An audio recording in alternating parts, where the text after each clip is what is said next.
gostaria que os irmãos sentados mesmo abrissem as Bíblias em 1 Timóteo, primeira carta a Timóteo, capítulo 4, versículo 1 e versículo 2.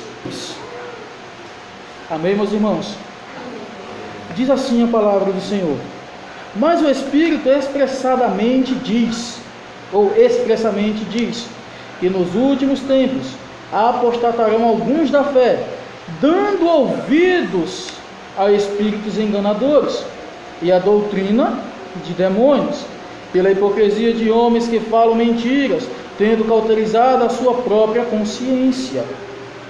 Senhor, nós te agradecemos pelo dia que o Senhor nos concedeu. Nós estamos aqui, Senhor, a te pedir perdão pelos nossos pecados. Nós sabemos que somos falhos, nós sabemos que às vezes nós nos crescemos. Senhor, ser misericordioso com nós mais uma vez. Fala através de nós com a tua palavra. Direciona o teu amor sobre a tua igreja. Derrama o teu Espírito Santo para nos abençoar e nos proteger das coisas mundanas desse mundo. Também só colocar sua mão por cima, e que tudo venha a ser feito de acordo com a tua vontade, Senhor, em nosso meio. Nos abençoa a tua palavra, faz-se presente no meio de nós. É isso que nós te pedimos, em nome de Jesus. Amém. Com isso, as seitas que se levantam hoje, que traz às vezes a nós cristãos reformados, a nós cristãos que buscamos um conhecimento não cauterizado, mas um conhecimento aberto, um conhecimento que nós possamos entender de Cristo, entender da palavra. Nós buscamos em meio a orações, em meio a livros, e a própria Bíblia nos ensina o caminho certo que nós devemos andar, o caminho certo que nós devemos seguir. Mas nós olhamos hoje, em pleno século 21, nós podemos dizer, lá no tempo de Jesus, no tempo dos apóstolos, não acontecia o que acontece hoje. Nos tempos dos apóstolos, não acontecia o que está acontecendo agora. É diferente os tempos, é diferente os séculos, mas a palavra de Deus ela continua sendo a mesma. Nós podemos olhar o que Paulo está querendo dizer a Timóteo. Timóteo, toma cuidado que se levantarão pessoas fraudulentas, pessoas mentirosas, que tentarão desviar aqueles convertidos do caminho celeste, daqueles convertidos que estão seguindo o caminho da salvação, para um caminho completamente diferente àquele que Jesus já havia predito aos seus apóstolos e todos aqueles que ouviram as suas palavras. Timóteo ele era um jovem, sabemos disso muito bem. Não sabemos o que ele estava passando naquele momento, as dificuldades, as ansiedades, as dificuldades que se levantaram naquele momento. Mas Paulo, ele é bem íntegro em dizer: olha, Timóteo, o Espírito expressamente diz que nos últimos tempos apostatarão alguns da fé. Nos últimos tempos se levantarão pessoas que trarão mentira às igrejas. Se levantarão pessoas que vão mentir para tentar juntar o maior número possível para aglomerar e dizer que ela é a certa, que ela é a verdadeira, que ela traz a salvação, que ela vai levar os fiéis ao céu. Timóteo, tu toma cuidado, que eles, ao se desviarem da fé, entrarão em um conflito pessoal. Hoje há sim igrejas heréticas, como também houve no tempo de Jesus e dos apóstolos. Hoje há pessoas que se deixam enganar por evangélicos, que supostamente não existem. A palavra de Deus diz em Gálatas que se mesmo anjo, Paulo está falando aos Gálatas, olha, se mesmo anjo descer dos céus e vos trazerem um outro tipo de evangelho, não aceitais. Esse evangelho seja anátema, seja amaldiçoado. E o que é que nós vemos hoje em dia? Há várias seitas, há várias denominações que se denominam ser a justa, a fiel, e eles usam até mesmo a palavra de Deus para tentar confundir a mente das pessoas. Há uma seita não importa o nome dela, o que importa é a palavra de Deus a nos ensinar. Mas olha só, há uma seita conhecida com esse nome, ou com esse nome, falsa e anticristã e satânica, porque nega, deturpa e mutila as doutrinas básicas do cristianismo. Quer entender por quê? Veja bem, chegou uma pessoa lá em meu serviço, lá em meu setor de trabalho, e falou para mim o seguinte: você quer ir para o céu? Ele usou Romanos capítulo 8, versículo 1. Disse que e não quer ir para o céu. E essa pessoa começou a falar coisas que para mim não tem lógica, não tem sentido. Irmão, como é que nós saímos a evangelizar e mesmo a evangelização eles não têm base bíblica para nos trazerem entendimento? Olha só o que essa pessoa, o que essa congregação, denominação chegou a mim e falou: olha, você quer ir para o céu, você quer ser uma pessoa sem pecados. Eu disse: quero, mas eu já sou pecador, e a Bíblia fala que do ventre da minha mãe eu fui concebido, e se concebido eu fui do pecado, fruto do pecado eu sou. Aí ele disse: não, mas não é isso. Olha só o que fala Romanos capítulo 8, versos 1.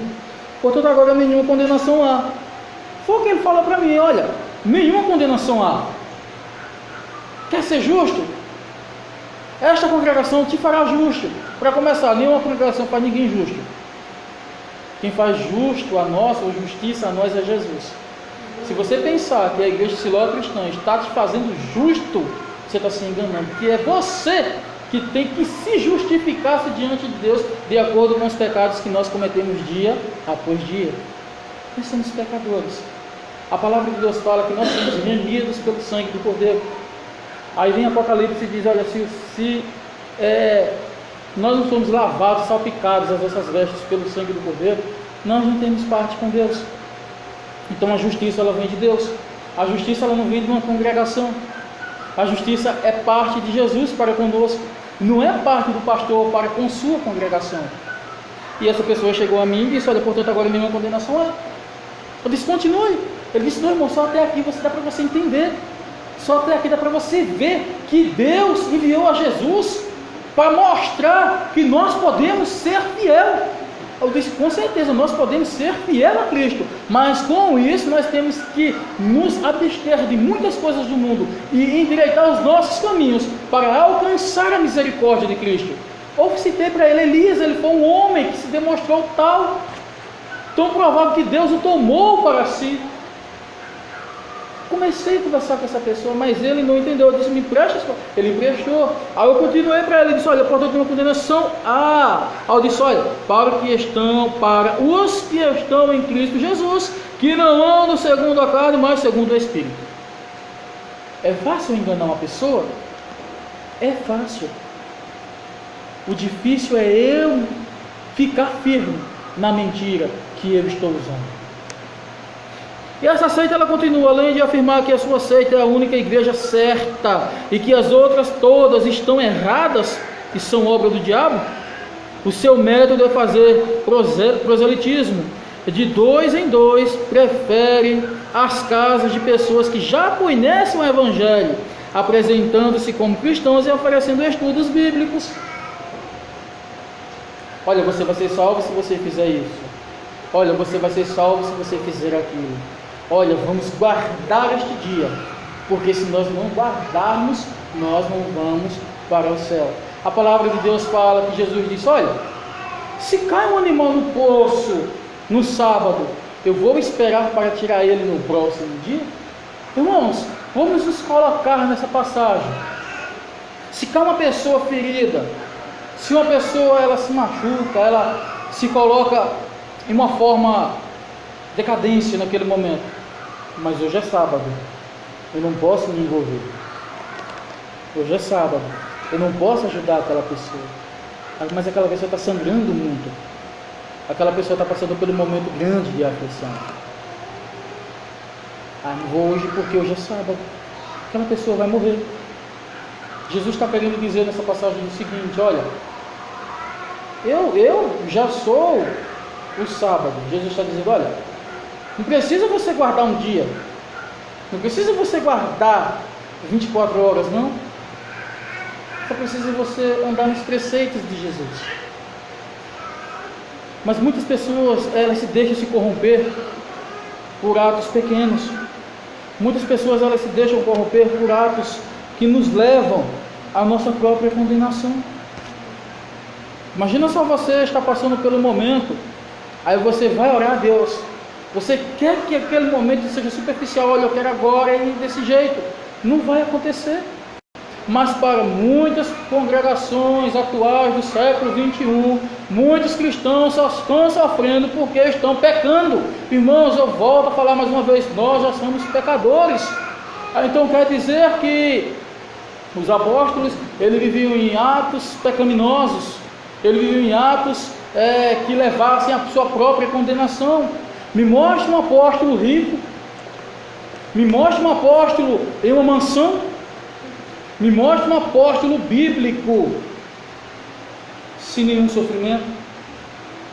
Mas as seitas de hoje falam, o crente que está pecando está em pleno pecado. Eles não entendem. Deus, ele escolheu um homem chamado Saulo, um homem de uma grande posição, mas esse Saulo, ele se colocou no lugar de pequeno para fazer a obra de Deus. Esse Saulo, ele reconheceu que tudo que ele tinha aprendido, até mesmo dos pergaminhos, ele estava fazendo errado. Esse Saulo, ele viu que não era merecedor da graça de Deus, mas mesmo assim ele continuou a fazer a obra de Deus, porque mesmo nós sabendo que não somos merecedores, mesmo nós sabendo que o nosso destino era outro, se Deus não enviara a Jesus para morrer por nós pecadores, nós não estaríamos aqui. Mas pela graça de Jesus Cristo, pelo amor de Deus conosco, nós estamos aqui, porque Deus viu dos altos céus que nós não teríamos capacidade de aguentar o fardo pesado. Vem Isaías e diz, olha, todo castigo, todo pecado, toda culpa, toda dor, todo sofrimento foi jogado sobre ele, foi jogado em cima de um homem. Mesmo sendo 100% Deus, ele também era 100% homem. Ele sofreu sede, ele sofreu agonia, ele teve que descansar. As pessoas o procuravam, não porque ele era Jesus, mas o procuravam pelas bênçãos, pelos privilégios que Jesus tinha a dá-lo. Hoje em dia não é diferente. Há muitos cristãos hoje que estão nas igrejas, não para buscar ao Deus da bênção, mas para buscar as bênçãos que o Deus pode nos dar. Hoje muitas pessoas estão se escondendo, estão se mostrando fracas, porque muitos o apontam os dedos. Irmãos, se você apontar o dedo para alguém, veja que tem 3 virados para você, e tem um que está subindo para cima. E quando você está julgando uma pessoa, você está se auto-julgando e mostrando que Deus, Ele é que pode nos julgar. Mas tem congregações que mostram que nós somos errados, porque não fazemos o que eles estão fazendo. Há pessoas que dizem, traz o sal, traz a vassoura, traz a fronha, traz a caneta. Olha, vamos agora entrar no período do tijolinho, do chaveiro, a chave da tua casa. Já imaginou? Aí você chegar no céu e diz assim, Senhor, mas eu comprei o tijolinho, eu contribuí com a tua obra. Senhor, eu levei lá a vassoura lá para barrer lá os pecados da minha casa. Senhor, eu trouxe a fronha para ter um descanso melhor. Eu fui lá, eu contribuí para ter a chave. E no final das contas, Jesus vai olhar para você e vai dizer, mas aquilo que era para você fazer, você não fez, que era guardar os meus mandamentos. Só 2: amar a Deus com toda a tua força, com toda a tua coragem, com todo o teu entendimento. E o segundo, semelhante a isso, amar o próximo como a ti mesmo. Muitas pessoas estão se deixando levar pela aparência, mas não pelo coração. Quem se lembra de Davi? Samuel, um profeta de Deus, um jovem escolhido por Deus para fazer a obra de Deus, mas mesmo assim Samuel se deixou enganar pelos olhos. Quando ele viu Eliabe entrando, aquele homem forte, robusto, olha, esse é o rei de Israel. Mas Deus branda no coração de Samuel, não é este. Deixa entrar mais os seus outros filhos. Aí entra um, entra dois, entra três, entra quatro. Não é esse. Aí Samuel se coloca agora em culpa. Mas Senhor, aí pergunta lá a Jessé: Jessé, acabaram-se os teus filhos? Não, ainda tem um pequenininho lá, está lá no campo, está tomando conta das ovelhas. Manda chamá-lo. Mandaram chamar a Davi. Quando Davi adentra a casa de seu pai, Deus branda quando no coração dele diz: esse é escolhido para reinar sobre Israel. Deus, Ele não olha a tua aparência. Deus, Ele está olhando o teu coração. Deus, Ele está buscando o teu íntimo. Você pode, eu posso, nós podemos esconder os nossos pecados diante de Deus. Pode passar 1 ano, 2 anos, 3 anos, 4 anos, mas Deus vai revelar. Se não for agora, vai ser no seu arrebatamento. Deus, Ele mostra, Jesus está mostrando a forma que nós devemos nos comportar.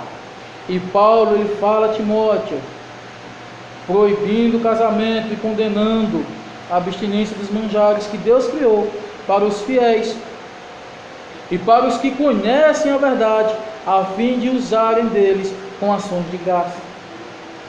Usam a palavra de Deus para fazer aquilo que não é certo. Usam a palavra de Deus para mostrar que o certo é errado. Há um ditado popular aí agora que diz que o errado agora é certo, mas o certo agora é errado. Não é?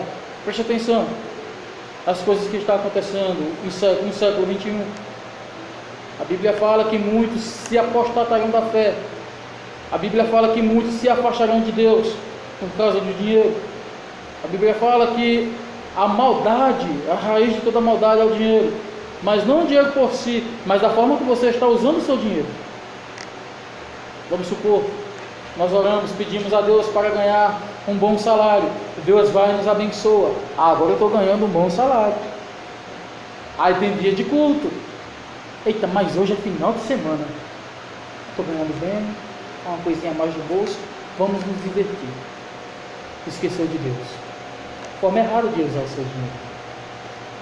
É isso que Paulo estava querendo falar também. Olha, não é pecado você enriquecer, é pecado a forma que você pode usar o seu dinheiro. Aí mais uma vez ele fala na segunda carta a Timóteo, era como se ele estivesse repreendendo a Timóteo, em algum setor que ele pudesse estar falhando. 2 Timóteo capítulo 3, versículo 1. Sabe porém isto, que nos últimos dias sobrevirão tempos trabalhosos. Se você prestar atenção, pregar o Evangelho hoje requer muito trabalho. Nesses tempos, mostrar a verdade requer muito trabalho e oração. Pois muitos, eu não estou dizendo os irmãos, que cada um sabe do seu coração. Nós sabemos o que nós queremos de nossa vida. Mas preste atenção, pessoas que já estiveram ao seu lado. Preste atenção, pessoas que já estiveram a te evangelizar, a te mostrar na palavra as coisas que devemos fazer. Mas a palavra, Paulo fala de modo, olha, sabe porém isto? Que nos últimos dias sobrevirão tempos trabalhosos. E ele continua a falar, porque haverá homens amantes de si mesmos, avarentos, presunçosos, soberbos, blasfemos. Versos 3, sem afeto natural, irreconciliáveis, caluniadores, incontinentes, cruéis, sem amor para com os bons, traidores, obstinados, orgulhosos, mais amigos de deleites do que amigos de Deus. A Bíblia nos ensina, nos mostra. Há pessoas que preferem viver em uma seita, há pessoas que preferem viver na mentira do que viver na plena verdade com Deus. Há pessoas que preferem ouvir a verdade e se esconder. Mas há pessoas que preferem ouvir a verdade e correr atrás demais para não viver no pecado. Há gentes que preferem evangelizar, mas há gente que prefere também evangelizar. Aí você pode dizer, mas irmãos, a mesma palavra, a mesma pronunciação. Não. O evangelismo natural requer muita paciência. O evangelismo natural do século XXI é de qualquer maneira. Você quer ir para o céu? Quero. Mostra as qualidades da forma que você vai para o céu. Mostra o que você tem que se afastar para você ir para o céu. Mostra o que você tem que fazer para essa pessoa ir para o céu. Ontem o pastor ela falou de uma mulher samaritana. Jesus pregou a multidões e Jesus pregou a uma pessoa. Há multidões que se afastaram porque ouviram a verdade. Jesus olha para os seus discípulos: e vocês também não querem ir junto com eles? Pedro, mais uma vez, se você prestar atenção, sempre era Pedro que perguntava, sempre era Pedro que ia adiante, sempre era Pedro que tomava a posição de perguntar, de correr atrás e de ver onde estava errando. Aí Pedro olha para Jesus e diz: para onde iremos nós? Que só o Senhor tem palavras de vida eterna. Aonde eu me colocarei no mundo? Que só o Senhor pode me dar a salvação. Imagina Pedro olhando para Jesus e dizendo: Senhor, Rabi, eu te vi o Senhor curando, eu vi o Senhor transformando água em vinho, eu vi o Senhor caminhar sobre as águas, eu vi o Senhor ressuscitar a filha de Jairo, e antes disso eu vi uma mulher sendo curada de uma doença, de uma hemorragia, há 12 anos, só em tocar na aba de tua vestes. Eu vi o Senhor ressuscitar o morto há 4 dias. Senhor, aonde eu me colocarei no mundo? Que se eu vi essas coisas acontecer, para onde irei eu? Só o Senhor pode me dar a salvação. Mas o engraçado é que esse mesmo Pedro, ele negou a Jesus 3 vezes. Aí tem gente que diz: olha, esqueceu a Deus, saiu do caminho do Senhor, vai para o inferno. Quase que eu derrubei a Bíblia, desculpa. Vai para o inferno. Mas não é bem assim. Pedro, ele se arrependeu dos seus pecados, ele se arrependeu daquilo que o fez. Antes de ele ter se arrependido, 3 vezes, antes de o galo cantar, Jesus diz: olha, antes mesmo que o galo cante, tu me negarás 3 vezes. Negou a Jesus 3 vezes, mas ele se arrependeu.